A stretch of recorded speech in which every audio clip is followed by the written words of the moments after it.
Vote ચોરી અંગે Amit Chavda press conference સંબોધી રહ્યા છે. સીધા જઈશું.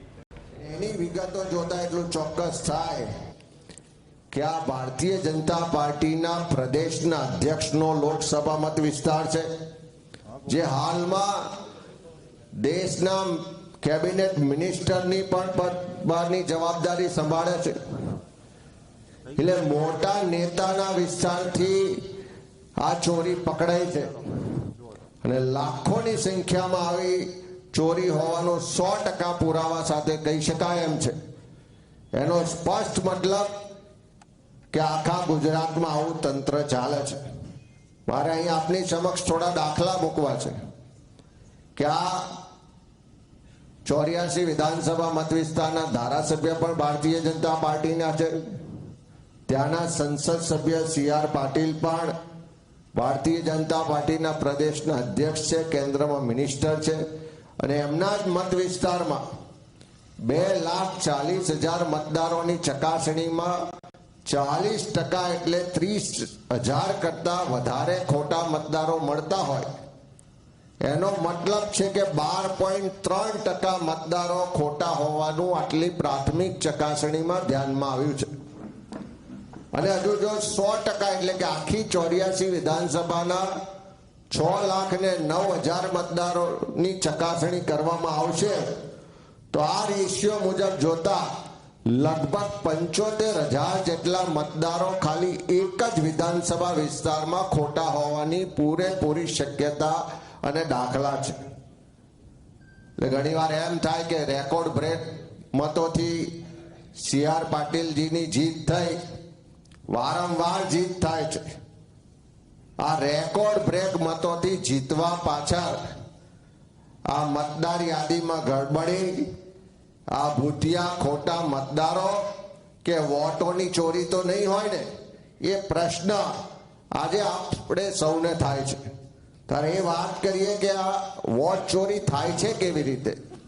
અલગ અલગ રીતે જોઈએ તો 5 રીતે આ મતદાર યાદીમાં વોટ ચોરીઓ થાય છે. અને આ 5 જે પદ્ધતિઓ છે એ પદ્ધતિમાંથી એટલું ચોક્કસ કહી શકાય કે એક પદ્ધતિ એવી છે કે સંપૂર્ણ ડુપ્લિકેટ મતદાર હોય. સંપૂર્ણ ડુપ્લિકેટ એટલે એનું નામ, એનું સરનામું, એનો ફોટો, એ બધી જ વિગતો એક સરખી હોય. બીજી પદ્ધતિ એવી છે કે સ્પેલિંગમાં વેરિએશન હોય. ક્યાંક રસ્વય દીર્ઘયનો ફરક હોય, ક્યાંક અક્ષર આગળ પાછળ હોય. એ સ્પેલિંગના મિસ્ટેકથી જે એ કરવામાં આવે છે. એટલે જે સંપૂર્ણ ડુપ્લિકેટ છે એના માટે એમ કહી શકાય કે એક વ્યક્તિ 2 વોટ. જે સ્પેલિંગમાં મિસ્ટેક છે એના માટે એટલું ચોક્કસ કહી શકાય કે એક અક્ષર બદલો અને નવો વોટર ઉમેરી દો. ત્રીજી જે પદ્ધતિ છે કે એક જ વ્યક્તિ છે, બધી જ વિગતો સરખી છે, પણ એપિક કાર્ડ નંબર જુદા જુદા છે. એટલે વ્યક્તિ મતદાર એક જ છે, પણ 3-4 આઈડી હોય એના આધારે 3-4 વોટ એના નોંધાયા છે. ચોથી જે પદ્ધતિ છે કે આપણા ગુજરાતમાં છીએ, ગુજરાતી ભાષા માટે આપણને સૌને ગૌરવ છે અને મારા આટલા જાહેર જીવનના 25 વર્ષના ઇતિહાસમાં મેં ગુજરાતમાં કોઈ બીજી ભાષામાં મતદાર યાદી જોઈ નથી. તમામ ચૂંટણીઓમાં મતદાર યાદી ગુજરાતી ભાષામાં હોય છે. મતદારો જે નોંધાય છે એ પણ આખી પ્રક્રિયા ગુજરાતી ભાષામાં કાં તો ઇંગ્લિશમાં એના ફોર્મના પરફોર્મમાં હોય છે. એમાં એક ફાધરના નામમાં એક અક્ષરનો ફેરફાર કરી અને એક જ મતદારના 2 અનુક્રમ નંબરે મતદાન યાદીમાં નોંધાયેલા છે. અને આવો પણ એક દાખલો નથી, બીજા અનેક બતાવી શકાય એમ છે. અહીં બીજો ભાગ નંબર મારી પાસે છે, ભાગ નંબર 4. એમાં પણ મતદાર છે જીનલ કુમારી પટેલ.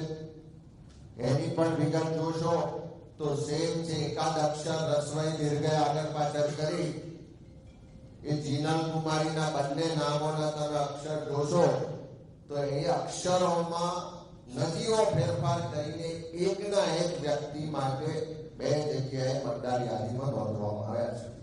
આવું કેમ કરવામાં આવે છે એનું પણ રીઝન તમને કહેવું છે કે આ આખી મતદાર યાદીને ડિજિટલ ફોર્મમાં જો આપણે ચકાસણી કરવી હોય તો સિંગલ ક્લિકથી ડુપ્લિકેટ મતદારો, સરખા નામ, સરખા એડ્રેસ, સરખી ઉંમર, કેપિંગ ધરાવતા મતદારોને આપણે ઝડપથી તારવી શકીએ. પણ આવું કોઈ પકડી ના શકે. આવી મતદાર યાદીઓમાં એક એક પાનું ફેરવીને કોઈ ચકાસણી ના કરે. એટલા માટે આવા અક્ષરોના ફેરફાર કે થોડા નાના મોટા ફેરફાર કરવામાં આવે છે, જેથી કરીને તમે ડિજિટલ વેમાં એની ચકાસણી કરીને પકડી ના શકો. એ જ રીતે ત્રીજી જે પદ્ધતિ કીધી, એક જ વ્યક્તિ હોય એને એપિક નંબરો જુદા જુદા. અહીંયા મારી પાસે એની વિગતો છે. ભાગ નંબર 44, તમે અનુક્રમ નંબર જોઈ શકો છો કે 839, 840, 841, 842. આ 4 મતદાર છે. એક જ વ્યક્તિના નામે 4 મતદારો નોંધાયેલા છે. રણદીપ કુમાર શ્રીવાસ્તવ. ક્યાંક નામમાં આગળ પાછળ થોડું કુમાર લખ્યા હોય, ના લખ્યા હોય, બાકી બધી જ વિગતો તમે જોશો તો ઉંમર, ઘર નંબર, જાતિ બધું જ એક સમાન છે. અને ચારે મતદારનો જોશો તો એપિક નંબર જુદો જુદો છે. એક જ વ્યક્તિના એક જ પાના પર 4 વખત મતદાર યાદીમાં નોંધાયેલા હોય અને ચારેયનો એપિક નંબર જુદો જુદો છે. અને આવા એક નહીં અનેક દાખલા છે. આવો બીજો દાખલો તમારી સમક્ષ રજૂ કરું તો ભાગ નંબર છે 36. એમાં અનુક્રમ નંબર 140 ને 141. ક્રિશ કુમાર પટેલ. એમાં પણ તમે આ સેમ પદ્ધતિથી આખા ગોટાળા થયેલા જોઈ શકો છો. એવો ચોથા નંબરની જે પદ્ધતિ આ વોટ ચોરી માટે અપનાવવામાં આવે છે, એ પદ્ધતિ તમે જુઓ તો આપણે ગુજરાતમાં રહીએ છીએ, વર્ષોથી મતદાર યાદી ગુજરાતીમાં છપાય છે, ઉપયોગ થાય છે ચૂંટણીઓમાં.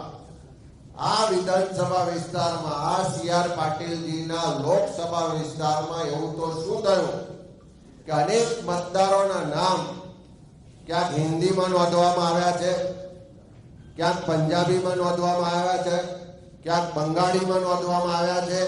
દેશમાં જેટલી પણ ભાષાઓ છે એ બધી જ ભાષાઓમાં મતદારોના નામ નોંધવામાં આવ્યા છે. એનો સ્પષ્ટ મતલબ છે કે ડિજિટલ વેમાં ચકાસણીમાં પકડી ના શકાય એટલા માટે વ્યવસ્થિત આયોજન પૂર્વક આ બીજી ભાષામાં મતદારો નોંધવામાં આવ્યા છે. અહીંયા તમે જોઈ શકો છો ભાગ નંબર 412, એનો અનુક્રમ નંબર 611 ને 612.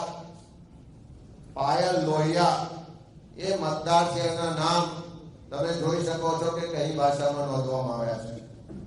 એ જ રીતે બીજો મતદાર છે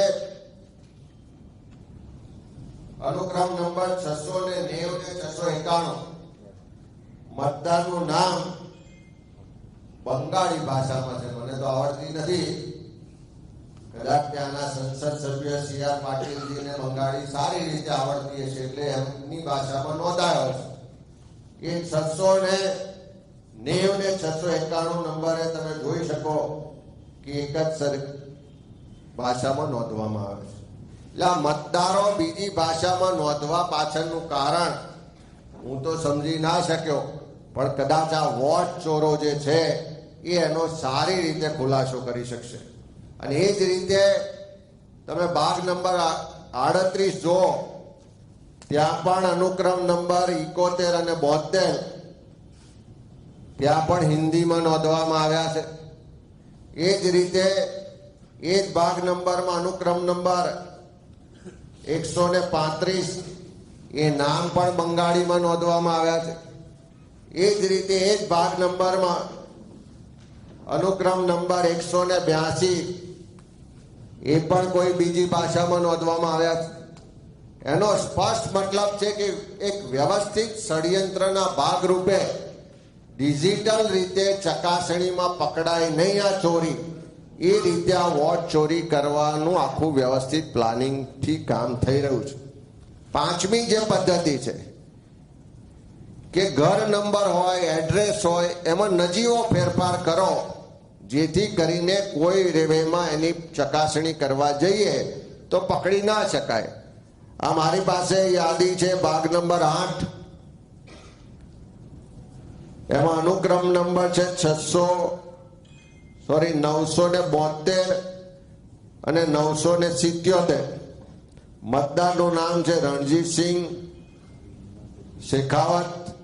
તમે જોઈ શકો છો કે બંને એક જ વ્યક્તિ છે, બધું જ સરખું છે, પણ ફક્ત ઘર નંબરમાં એકમાં 210 લખવાનું, બીજામાં 210 ની જોડે 212 લખવાનું અને મતદાર યાદીમાં નામ નોંધવાનું.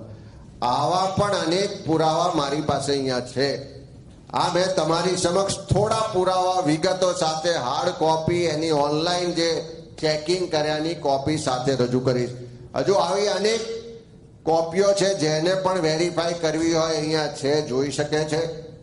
સાથે સાથે એ પણ મારે કહેવું છે કે આ જે 5 પદ્ધતિઓથી જે ખોટું કરવામાં આવ્યું અને એના કારણે થશે શું કે ખાલી એક 84 વિધાનસભામાં જોયું તો 40% મતદારોની ચકાસણીમાંથી 12.3% મતદારો આવા ખોટા, ડુપ્લિકેટ, ભૂતિયા અને શંકાશીલ પકડાયા છે. જો આ રેશિયો ગણીએ તો આખા ગુજરાતમાં અહીંયા મતદારોની સંખ્યા છે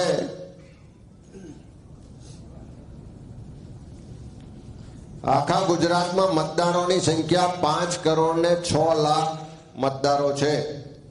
જો આ 84 પેટર્નથી આ ખોટી ગડબડી, વોટ ચોરી થઈ હોય તો લગભગ ગુજરાતમાં 62 લાખ મતદારોની ચોરી હાલની મતદાર યાદીઓમાં પકડાશે એવું 100% આપણે કહી શકીએ છીએ.